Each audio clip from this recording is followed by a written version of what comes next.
Hello everyone, LoZ OoT here, and while trying to figure out the best material to compost to get bone meal, I found that melon slices and pumpkin are a pretty good alternative to moss if you are playing on an older version of the game or on a server that has issues with moss-based bone meal farms. So, using a classical mango design with the upside-down observers and the downward-facing pistons to break the blocks almost immediately, he said in the video that having alternating rows of melon and pumpkin are fast enough to or are faster and more efficient because that's just how the game was programmed. Now I'm choosing this design because I'm only going to be in a single chunk and I don't have access to flying machines. So this design it is. Now I was curious to know if the alternating melon and pumpkin could keep up with a melon only one in terms of bone meal efficiency. That's because for each time you compost a melon slice, it gives a 50% chance to increase the composter by 1.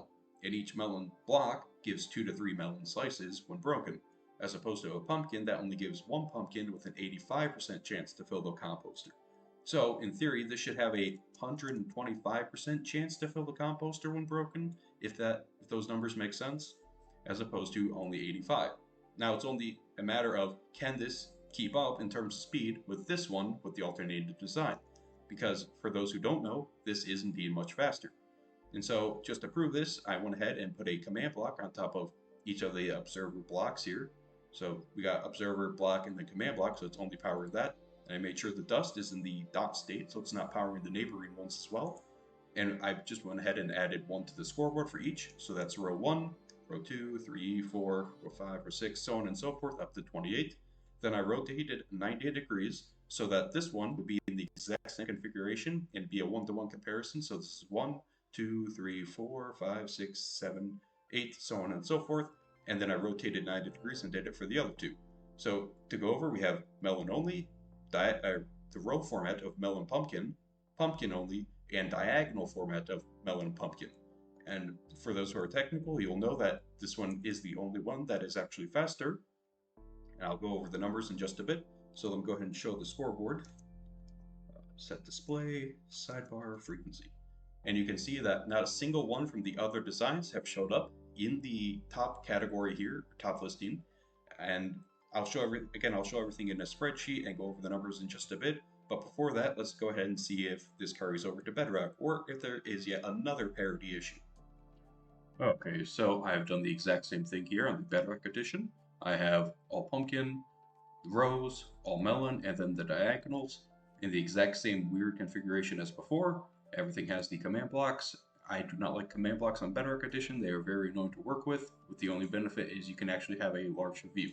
Alright, so there's one other thing I need to point out, and that is the fact that the dust here does not have a dot state, if you would call it that, as in the dust here will always power the neighboring blocks. So if this stem would to grow, this observer would power the dust here, and so it would send a signal to here and here, and so actually be powering both of these. I could not think of or figure out any way around this, so that's just how it's going to be. However, because everything has the exact same configuration, again, it shouldn't matter. Everything should still be equal. Anyway, let's go ahead and set the scoreboard off to the side there. Objectives, set display, sidebar, frequency.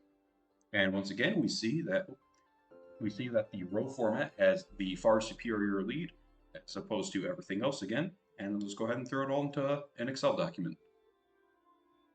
So now I got all the data in. Here's all the stuff for Java and all of the stuff for Bedrock. And while this is not going to be a one-to-one comparison between the two because of how Bedrock differently powered the command blocks, we are interested in the ratio of melon to row, pumpkin to row, and diagonal to row for each edition. And all that we're doing is taking the difference one out of the other times 100 so that we can get a nice percentage number. And here are all the ones for Java and all of the ones for Bedrock. You can pause at any time to look at these in detail if you care to. Anyway, the average for each of the individual ratios for both platforms are listed here, and the total average for the entire platform is listed here and here. So Java has 51.6 and Bedrock has 52.5. Now the Bedrock melon to row ratio, because that's a thing, is the highest at 53.2. I'm assuming that we are supposed to have parity here, But if I would have ran the test longer, these numbers probably would have gotten much closer together, just given the standard deviation on the Java side at least. So with that in mind, we can now go ahead and calculate the efficiency of the melons. So as it turns out, when you're breaking melons, you actually get more than 2 to 3 like I first thought. In fact, if I was taking a stack of melon blocks at a time, breaking them and getting about 5 stacks. And so if we take that and put it into a chance calculator, we get a 5 tries at 50% chance probability to fill the composter by 1 layer.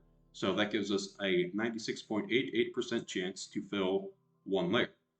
However, because we are only running at a 51.6 efficiency on the Java edition or slightly higher in Bedrock, that puts us at just under 50% efficiency for using that design for each melon.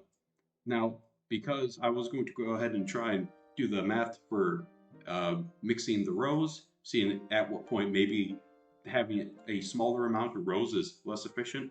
No, whatever you do, it's more efficient to do the row method as opposed to just melon. Never do just melon. It is far less efficient. We probably already all knew this from the beginning, but at least now we have the numbers to back it up. Anyway, that's all I have for today, and thanks for watching. Goodbye.